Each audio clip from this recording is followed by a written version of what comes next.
Hello, everyone. Welcome back to my channel. I hope everyone is having a wonderful day. Before starting the video, please subscribe and keep watching for more detailed videos. What if the name Marone isn't finished echoing through Los Angeles after all? What if the power, the money, the shadows, and the dangerous legacy tied to Massimo Marone are quietly circling back into the world of the bold and the beautiful? Because lately, the clues feel impossible to ignore. For years, the Marone clan shaped destinies, shattered alliances, and rewrote the balance of power in ways no other family ever could. And now, just when the Forrester dynasty believes it has seen every threat, every betrayal, and every comeback imaginable, the idea of Massimo's influence returning feels less like nostalgia and more like a looming storm. Massimo Marone wasn't just a businessman. He was a force. A man who didn't need to shout to dominate a room. His presence alone carried authority, and his wealth came with strings sharp enough to cut through even the strongest family bonds. When he entered the canvas, nothing stayed untouched for long. Love became leverage. Loyalty became a currency. And power was never something freely given. It was taken, earned, or stolen. The Marone Empire wasn't built on fashion or charm, but on control, ambition, and an unshakable belief that the world owed Massimo everything. Even after his physical absence, the Marone shadow never fully disappeared. It lingered in whispered conversations, in unresolved grudges, and in the complicated bloodlines that still tie major players together. Rich Forrester himself is living proof that Massimo's story was never neatly wrapped up. His identity, his sense of belonging, and his lifelong internal battles all stem from the seismic impact Massimo had on his life. That alone is reason enough to question whether the Marone legacy can truly stay buried. What's fascinating is how the current atmosphere on the bold and the beautiful feels eerily similar to the days when Massimo ruled from behind the scenes. There's a growing sense of unease. Power shifts feel imminent. Old alliances are cracking, and characters who once felt untouchable suddenly seem exposed. These are the exact conditions that allowed the Marone clan to thrive in the first place. Chaos creates opportunity, and no one understood that better than Massimo.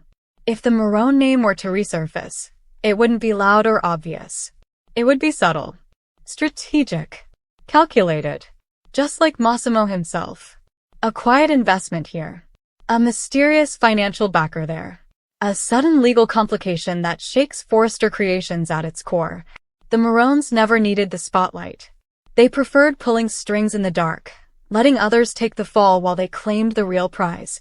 One of the biggest questions is who could possibly carry Massimo's torch now? The Marone legacy was never just about one man. It was about blood, entitlement, and an unyielding belief in dominance. There are still characters on canvas who could easily be tied back to that world, whether openly or through secrets waiting to explode. The bold and the beautiful has never shied away from long-buried truths resurfacing at the worst possible moment. A hidden heir. A forgotten agreement. A child born into privilege and power, without ever knowing their full inheritance. All of these possibilities fit perfectly into the Marone playbook. And then there's Rich.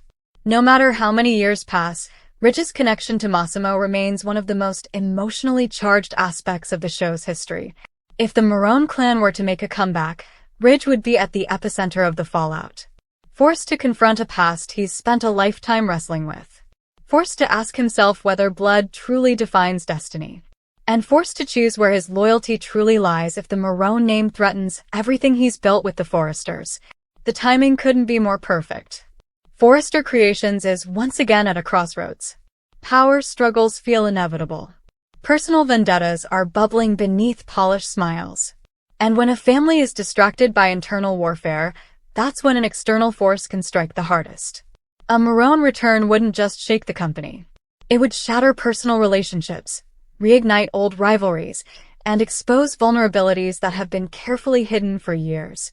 There's also something poetic about the idea of the Marones returning now. In a world where legacy is everything, where names still carry weight, and where history has a way of repeating itself, Massimo's clan represents unfinished business. The bold and the beautiful thrives on cycles. Love triangles repeat. Power struggles resurface. And no dynasty ever truly falls forever. They just wait for the right moment to rise again. If the Marones are indeed positioning themselves for a comeback, it won't be about revenge alone. It will be about reclaiming relevance. About proving that their influence never faded, only evolved. The fashion world may belong to the Foresters on the surface, but money, power, and manipulation often decide who really wins. And the Marones always knew how to play the long game. Imagine the shockwaves if a Marone-backed entity suddenly challenges Forester creations from the shadows.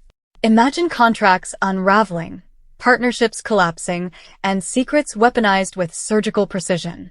Imagine characters realizing too late that the enemy they feared was never truly gone. It simply changed its face. And let's not forget the emotional devastation such a return could cause. Old wounds would rip open. Past betrayals would resurface.